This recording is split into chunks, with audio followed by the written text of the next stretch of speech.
میں نے ان چوروں اور ڈاکوؤں کو نہیں چھوڑنا، یہ میرا اپنی قوم سے وعدہ ہے، یہ میں اللہ کو کہہ کے آیا تھا کہ میں نے کہا اللہ مجھے ایک موقع دے دے، ایک موقع دے، جو انہوں نے میرے ملک کے ساتھ کیا میں نے ان کو کسی صورت نہیں چھوڑنا۔ آج از خونے رگے مزدور سازد لال ناب، از جفائے دہ خدایاں کشتے دہ کانا خراب، انقلاب ہے انقلاب۔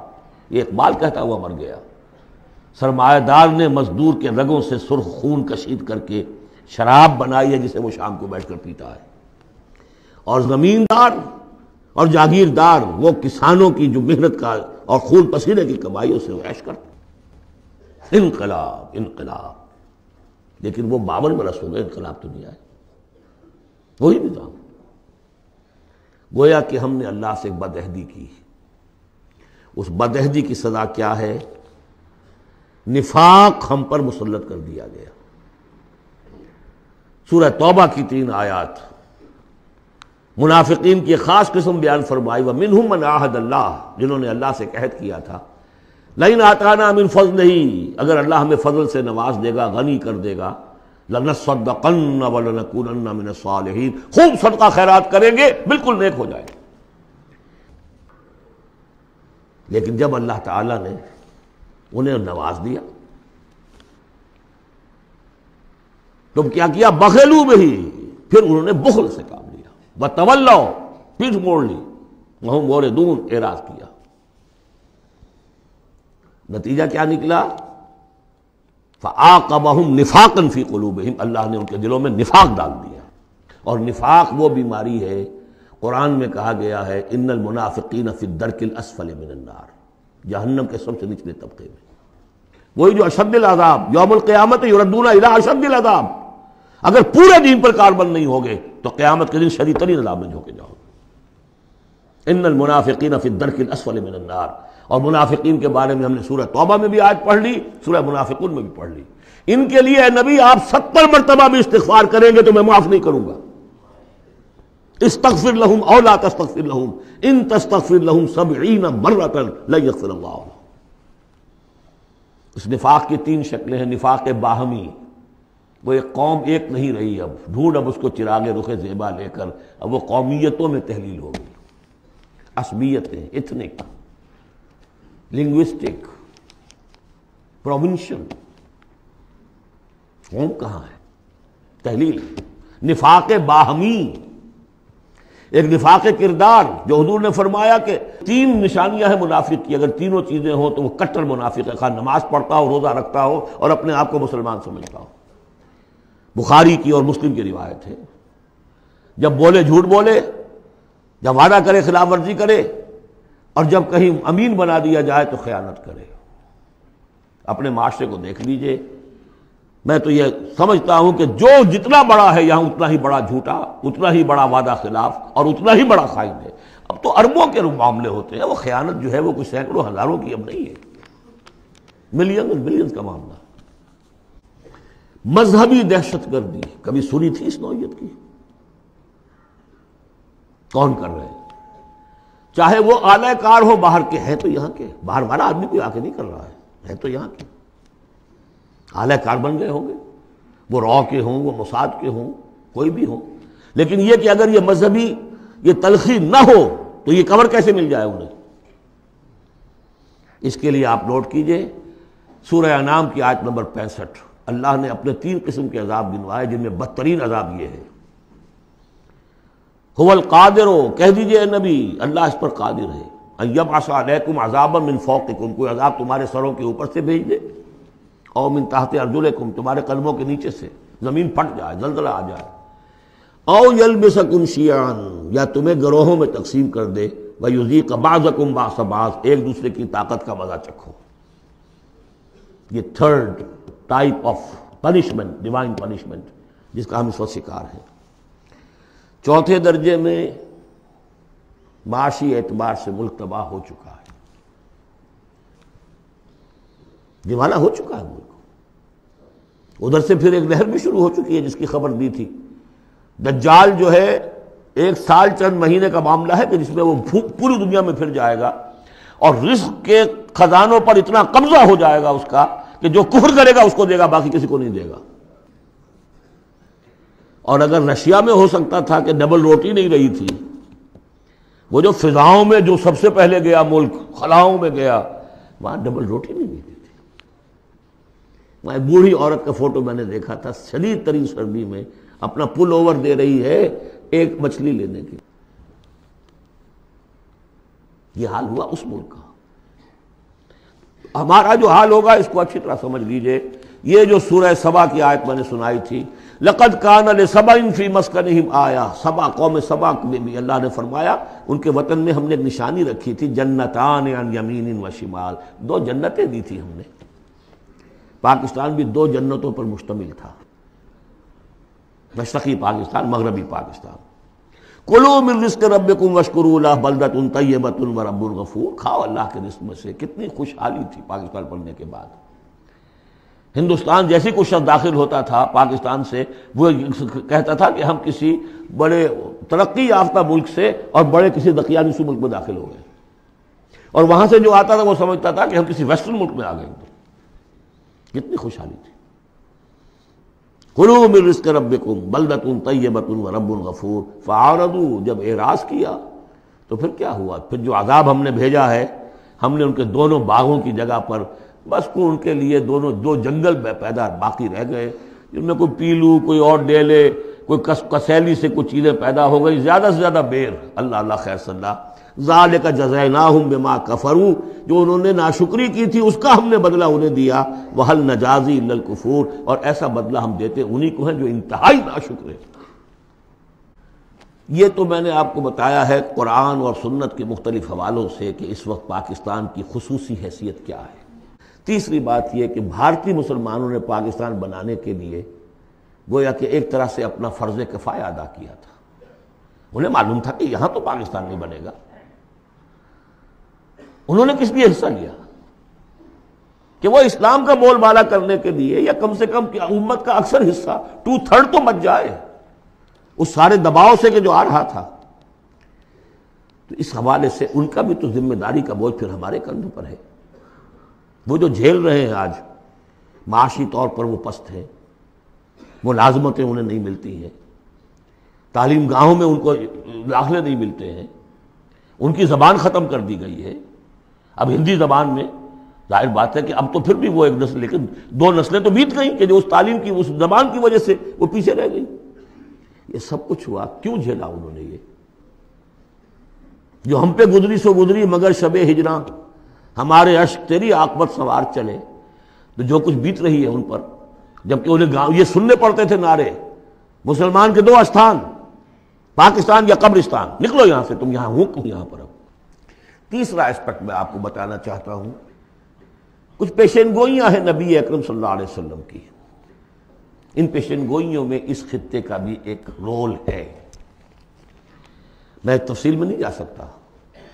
پیشین گوئی ایک یہ ہے جو قرآن اس سے بھی ثابت ہے، 3 مرتبہ فرمایا کہ رسول کو ہم نے بھیجا ہے دین کے غلبے کے لیے، اور 5 دفعہ فرمایا کہ بھیجا ہے تمام انسانوں کے لیے۔ تو رسولوں کا مقصد، رسول صلی اللہ علیہ وسلم کی بعثت کا مقصد پورا ہو ہی نہیں سکتا جب تک کہ پورے عالم اسلامی پر دین جو ہے قائم نہ ہو جائے۔ بقول اقبال کے وقت فرصت ہے کہاں، کام ابھی باقی ہے، نور توحید کا امام ابھی باقی ہے۔ لیکن حضور نے خبر دی ہوگا، دنیا کے خاتمے سے پہلے کل روئے ارضی پر نظام خلافت علی منہاج النبوہ قائم ہوگا، اور اس کے قائم ہونے میں خراسان کا علاقہ اور عرب کے مشرق کے ممالک جو ہے وہ رول پلے کریں گے۔ ظاہر بات ہے کہ اس علاقے میں آ کر افغانستان خراسان ہے، اور خراسان کا ایک حصہ پاکستان کا بھی کے اندر بھی شامل ہے۔ یہاں سے فوجیں جائیں گی، اور یہ جو یروشلم ہمارے ہاتھ سے نکلا اسے بازیافت جو ہے یہ کریں گی۔ عربوں میں تو دم نہیں ہے، پہلے بھی عربوں سے چھینا تھا کروسیڈرز نے، 1099 عیسوی میں چھینا ہے یروشلم، اور لاکھوں مسلمانوں کو قتل کیا ہے کروسیڈرز نے، اور اس کے بعد 88 برس تک وہ ان کے قبضے میں رہا۔ عرب واپس نہیں لے سکے، کون لینے والا تھا؟ کرد خون، صلاح الدین ایوبی۔ اب پھر عربوں سے چھینا ہے انہوں نے، قوم بودی ہو چکی ہے، ان میں دم نہیں ہے، عیاشیوں نے اور دولت نے ان کو خالی کر دیا، کھوکھلا کر دیا۔ اب بھی کوئی لیں گے تو فرمایا کہ کہ خراسان کی طرف سے جھنڈے آئیں گے، انہیں کوئی روک نہیں سکے گا جب تک کہ یہاں نہ پہنچ جائیں اور یہاں ایلیا میں جا کر، یروشلم میں جا کر نصب نہ ہو جائیں۔ اس میں بھی ایک رول ہے پاکستان کا۔ میر عرب کو آئی ٹھنڈی ہوا جہاں سے، میرا وطن وہی ہے، میرا وطن وہی ہے۔ میں نے 3 اسپیکٹ سے تو آپ کو جو ماورائے زمان و مکان فرائض ہیں ایک مسلمان کے، اللہ کے حقوق کے حوالے سے، رسول کے قرض کے حوالے سے، انسانوں کے حقوق کے حوالے سے بیان کی ہے، اور 3 ہی اعتبار سے پاکستان کا جو اسپیشل رول ہے۔ ایک تو یہ کہ جو ہماری جینیسس آف پاکستان ہے، اس کی بنیاد کیا تھی، قرآن میں اس کا بھی ذکر ہے۔ آج جس صورت سے ہم دو چار ہیں، منافقت کے 3 اسپیکٹس، قرآن میں اس کا بھی ذکر ہے۔ جو معاشی ہمارے ہاں بدحالی آ چکی ہے قرآن کا، اس کا بھی ذکر ہے جو سورہ سبا میں ہم نے دیکھ لیا۔ اور جو اندیشے ہیں، مزقناہم کل ممزق جعلناہم احادیث، کہ بس کہانیاں رہ جائیں گی، کبھی ایک ملک بنا تھا، قائم تھا، اس کا عین امکان موجود ہے، بلکہ بین الاقوامی ادارے تو اس کو کہتے ہیں کہ ہوگا، بڑی جلدی ہو جائے گا۔ پچھلے دنوں وہ رپورٹ شائع ہوئی تھی امریکہ کی فارن آفس کی رپورٹ، کہ اتنے سالوں کے بعد پاکستان نام سے کوئی ملک دنیا میں نہیں ہوگا۔ اب میں چاہتا ہوں ذرا پازیٹو سائڈ دکھاؤں، ہمارے پاس کچھ ایسٹس بھی ہیں یا نہیں۔ پہلی بات یہ ہے کہ چاہے کتنا ہی متزلزل ہے، کچھ ہے، پاکستان کے دستور میں اسلام جتنا آ گیا ہے، اگرچہ اس کی تکمیل جو ہے بہت مشکل ہے، لیکن اتنے حصے کو بھی نکال دینا کسی کے مائی کے لال کے لیے ممکن نہیں ہے۔ قرارداد مقاصد آئی، اللہ کی حاکمیت کا اقرار ہے، گویا کہ نظام خلافت اصولاً دستوری طور پر پاکستان میں نافذ ہو چکا ہے۔ ایسے جیسے میں مسلمان ہوں، چاہے میں عمل نہیں کر رہا اسلام پر، مسلمان ہوں، ہمارا ہر شخص مسلمان ہے چاہے وہ عمل نہیں کر رہا ہے، اسی طرح پاکستان مسلمان ملک بن گیا ہے جب اس نے کہا sovereignty belongs to him and not to us۔ حاکمیت اللہ کی ہے، اور ہمارے ہاتھ میں جو اختیارات ہیں وہ ایک سیکریٹ ٹرسٹ ہے، اور یہ سیکریٹ ٹرسٹ استعمال ہوگا اسی حاکم مطلق کی دی ہوئی عائد کردہ حدود کے اندر۔ یہ ہے لا الہ الا اللہ، دستوری زبان میں یہ لا الہ الا اللہ، ان الحکم الا للہ، لہ الملک۔ پھر یہ کہ ایک بہت بڑا ایسٹ یہ ہے، بہت سی تحریکوں، بہت سے مصنفین، علامہ اقبال، مولانا مودودی اور بھی بہت سے مصنفین کی مسائل سے پاکستان میں جوان، ادھیڑ اور بوڑھے عمر کے لوگوں کی بہت بڑی تعداد ہے جو 2 چیزیں ان کے اندر موجود ہیں۔ نمبر 1، انہیں یہ معلوم ہو چکا ہے کہ ہمارا دین اسلام دین ہے، مذہب نہیں ہے، یہ پوری زندگی کا دین ہے، معلوم ہے۔ وہ دور گزر گیا جب کہ سمجھا جاتا تھا کہ بس نماز روزہ دین ہے، کچھ لوگ اب بھی ہیں، لیکن یہ معلوم ہے سب کو کہ یہ کل زندگی کا دین ہے۔ عبادت کا مطلب صرف نماز روزہ نہیں ہے، پوری زندگی میں اللہ کی بندگی ہے۔ وہ تصور دی ہاتھ سے دے کر اگر آزاد ہو ملت، ہے ایسی تجارت میں مسلمان کا خسارہ۔ ہوئی دین و دنیا میں جس دم جدائی، حبس کی امیری حبس کی وزیری، جدا ہو دین سیاست سے تو رہ جاتی ہے چنگیزی۔ یہ اقبال کا پیغام تھا، وحدت دین و دنیا، دنیا کو تابع کرنا ہے دین کے۔ اور یہ کہ بہت سے لوگوں کے دلوں میں اس کی امنگ بھی ہے، خواہش بھی ہے، جذبہ بھی ہے۔ افسوس صرف یہ ہے کہ ایک تو بٹے ہوئے ہیں بہت، اپنی سیاسی مصلحتوں میں اس کو پیچھے رکھ کر اپنی پارٹی، اپنی شخصیت، اس کو ابھارنے کی فکر ہے۔ ایک خلط مبحث بہت تھا کہ کیسے دین یہاں لائیں، غلطی سے یہ سمجھا کہ الیکشن میں حصہ لو، ووٹ مل جائیں گے تو اسلام نافذ کر دیں گے، لیکن اس میں میں سمجھتا ہوں کہ اب بہت حد تک کمی ہو گئی ہے۔ تمام مذہبی جماعتیں یہ سمجھ چکی ہیں الیکشن کے ذریعے سے یہاں کچھ نہیں ہو سکتا، اسلام نہیں آ سکتا۔ تیسرے یہ کہ ایک عظیم قرآنی تحریک الحمدللہ اس ملک کے اندر قائم ہوئی اور چلی۔ کبھی سنا تھا؟ اپنے بڑوں سے پوچھ لیجئے، کبھی 6 گھنٹے بھی نماز تراویح کے لیے لوگ کسی مسجد میں رہے؟ پورا قرآن کا ترجمہ، درس قرآن کی محفلیں، 500 700 آدمی جمع، جبکہ کوئی سیاسی نعرہ نہیں، کوئی اختلافی بات نہیں۔ جو لوگ رہے یہاں پر 25 دن، جنہوں نے مجھے سنا ہے، کہیں کوئی اختلافی فرقے وارانہ کوئی بات، قرآن ایز سچ، قرآن سمجھو۔ یہ تحریک جو ہندوستان میں شروع ہوئی تھی شاہ ولی اللہ دہلوی سے، الفوز الکبیر انہوں نے لکھی، قرآن کا ترجمہ فارسی میں کیا، ان کے 2 بیٹوں نے اردو میں اس سے پہلے ترجمہ کرنا گناہ سمجھتے تھے لوگ. آج بھی بعض لوگ ہیں جو ترجمہ پڑھنے کو گناہ سمجھتے ہیں، بس قرآن پڑھو اور ثواب حاصل کر لو. ہے بہت بڑی جماعت بھی ہے جو یہ کہتی ہے. مسئلہ پوچھنا تو عالم دین سے پوچھ لو، تم خام کا ترجمہ کیوں پڑھتے ہو؟ تمہارے دل میں شکوک و شبہات پیدا ہو جائیں گے. بس پڑھو اور پڑھ کے ثواب لو. یہ شاہ ولی اللہ نے جب فارسی میں ترجمہ کیا انہیں قتل کرنے کی سازش ہو چکی تھی. اس نے اتنا بڑا جرم کیا، اتنا بڑا گناہ کیا. بلا لیے گئے تھے سرحد کے علاقے سے پٹھان قتل کرنے کے لیے. اور مسجد جو فتح پور کی ہے دہلی کی، جو چاندنی چوک کے ایک سرے پر ہے، وہاں درس حدیث دیتے تھے عصر کے بعد، اور اس کے بعد وہ نکل رہے تھے مسجد میں، باہر وہ کھڑے ہوئے تھے قتل کرنے کے لیے. لیکن کچھ اللہ نے ایسی ہیبت ڈال دی اس وقت ان کے دل پر، کوئی ایسی ان کی شخصیت کا اثر پڑا، وہ حملہ نہیں کر سکے. بہرحال یہ تحریک شروع کی انہوں نے، قرآن کو ایک اوپن کتاب بنایا، کھلی کتاب، پڑھو اس کو، سمجھو اس کو. لیکن الحمدللہ اس کا اگر یہ ملک نہ بنتا تو شاید یہ تحریک ایسی آپ کو یہاں نظر نہ آ سکتی. مواقع ملے ہیں ہمیں، اللہ نے ہمیں سہولتیں دی ہیں. آپ کو معلوم ہے کتنے مہینے تک ہر ہفتے الہدا کا پروگرام جو ہے پورے ملک میں، جو یوں سمجھیے کہ نیشنل حکم پر ایک ہی وقت میں، اور وہ ٹیلی کاسٹ ہوا. غلغلہ ایک پیدا ہو گیا تھا کہ نہیں اسلام قرآن مجید کا. اگرچہ یہ کہ بر وقت جو ہے اس ملک کے اندر جو مغربیت کے پرستار ہیں، جلدی انہیں ہوش آ گیا کہ یہ تو طوفان جو ہے ہمارے لیے مصیبت بن جائے گا، تو اس کے لیے جو بھی کیا وہ آپ کو معلوم ہے. مجھے اس سے کوئی غرض نہیں، ویڈیوز ہیں، آڈیوز ہیں، میری دعوت پھیل رہی ہے. دنیا میں جہاں چلے جائیے آپ، جہاں اردو پڑھنے والے، اور اب تو میں نے 3-4 سال سے انگریزی کی ٹانگ توڑنی شروع کر دی ہے. امریکہ جاتا ہوں تو انگریزی کا، اس لیے کہ پہلے میں یہاں تو گھبراتا ہوں انگریزی میں تقریر کرتے ہوئے. یہاں کے لوگ بڑے حساس ہوتے ہیں کہ ذرا یہ لفظ انہوں نے ٹھیک نہیں بولا، اب وہ مسکرائیں گے. ان کے اپنے اپنے ایکسنٹ ہیں، اپنا اپنا ہے، وہ کیا بول رہے ہوتے ہیں، اور ان کی توجہ ہوتی ہے سننے کے لیے یہ کہہ کیا رہے ہیں. تو الحمدللہ کہ اب تو میں جاتا ہوں تو 1.5 مہینے میں ایک دفعہ، پچھلی مرتبہ میری ایک تقریر اردو میں ہوئی ایک جگہ پر، باقی سب انگریزی میں. پورا یہ میسج انگریزی میں جا چکا ہے عربوں کو، لوکل وہاں کے افرو امریکنز کو، پھر وہاں سے ہو کر مختلف، وہ تو نرس سینٹر ہے امریکہ اس وقت، وہاں سے جہاں جہاں وہ چیز پہنچ رہی ہے. تو اب اس کا کوئی نتیجہ انشاءاللہ نکلے گا، اور اس کا مرکز اللہ نے اس ملک کو بنایا.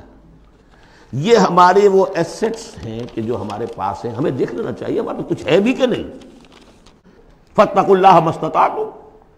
لیکن یہ کہ یہ معلوم ہو ہمارے ملک کی بھی بقا اسی میں ہے، اس کا استحکام بھی اسی میں ہے. یہ کشتی ڈوبتی ہے تو ہم ڈوبیں گے، یہ تیرتی ہے تو ہم تیریں گے. خالص دنیاوی اعتبار سے بھی سوچنے کی بات ہے. اور پھر یہ کہ اللہ کے ساتھ وعدہ خلافی کی اس سے کہیں زیادہ سزا کہیں مل نہ جائے. مشرقی پاکستان جب علیحدہ ہوا تھا کتنی بڑی سزا ملی تھی. 93,000 قیدی مسلمان قوم کا اس ہندو کے پاس جس پر کہیں 800 برس حکومت کی، کہیں 1000 برس حکومت کی. بھیڑوں بکریوں کی طرح انہیں ٹرکوں میں لاد کے لے کر گئے ہیں، جیسے ڈیرہ غازی خاطر بکریاں اور بھیڑیں آتی ہیں لاہور میں ذبح ہونے کے لیے. ٹائیگر جرنیل اور اپنا جو ہے پستول پیش کر رہا ہے، یؤتوا الجزیۃ عن ید وہم صاغرون. اور اندرا گاندھی کو کہنے کا موقع ملا، We have avenged our 1000 years defeat.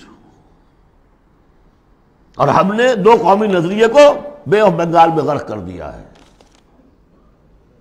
Pakistan میں جس طرح بھارتی پکچروں کے ویڈیو دیکھے جاتے ہیں اور جس طرح وہ سنا جاتے ہیں پروگرام، وہ کالونائز تو ہم کر چکے ہیں. Bharat has already colonized Pakistan. Culture پر قبضہ انہوں نے کر لیا ہوگا تو بتایا کیا گیا آپ کے پاس. یہ سونیا گاندھی کا بیان تھا. تو غور کر لیجئے، ایک کام یہ کہ ہر شخص لگے سوچے یہ میری زندگی اور موت کا مسئلہ ہے، یہ میرے دین کا فرض عین ہے، یہ میرے اللہ کا حق ہے، یہ مجھ پر میرے رسول کا حق ہے، یہ مجھ پر پوری نوع انسانی کا حق ہے، یہ مجھ پر میرے وطن کا حق ہے، میرے ملک کا حق ہے، میری 400 برس کی تاریخ کا حق ہے. اور جو بھی خبریں دی ہیں محمد الرسول اللہ صلی اللہ علیہ وسلم، ان سے بھی میرے اندر یہ جذبہ پیدا ہو جانا چاہیے کہ ان کی صداقت کو ثابت کرنے کے لیے تن من دھن لگا دوں. اور آخری بات، وَعَلَىٰ أَن نَّقُولَ بِالْحَقِّ أَيْنَمَا كُنَّا لَا نَخَافُ فِي اللَّهِ لَوْمَةَ لَائِمٍ. اخیر میں نے جو آیتیں شروع میں پڑھی تھی، درمیانی آیت کا ترجمہ تو میں نے کر دیا تھا، اس سے پہلے کی 2 آیتیں اور اس کے بعد کی 2 آیتوں کا ترجمہ اور سن لیجئے. یہ پکار جو آج آپ کے سامنے آئی ہے اس کے حوالے سے سنیے. یا ایھا الذین آمنوا استجیبوا للہ وللرسول اذا دعاکم لما یحییکم. اہل ایمان لبیک کہو اللہ اور اس کے رسول کی پکار پر جبکہ وہ تمہیں پکاریں جس چیز کے کہ تمہیں زندگی ملے گی. بظاہر موت نظر آتی ہے غزوہ بدر سے پہلے، لیکن اس سے زندگی مل رہی ہے.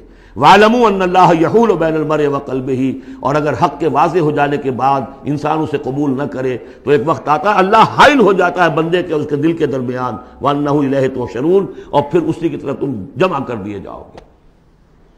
وَاتَّقُوا فِتْنَةً لَا تُصِيبَنَّ الَّذِينَ ظَلَمُوا مِنكُمْ خَاصَّةً، اور ڈرو اس عذاب سے، اس فتنے سے جب آئے گا تو صرف گناہگاروں کو لپیٹ میں نہیں لے گا، گندم کے ساتھ بھس نہیں پسے گا، گل بھی پسے گا.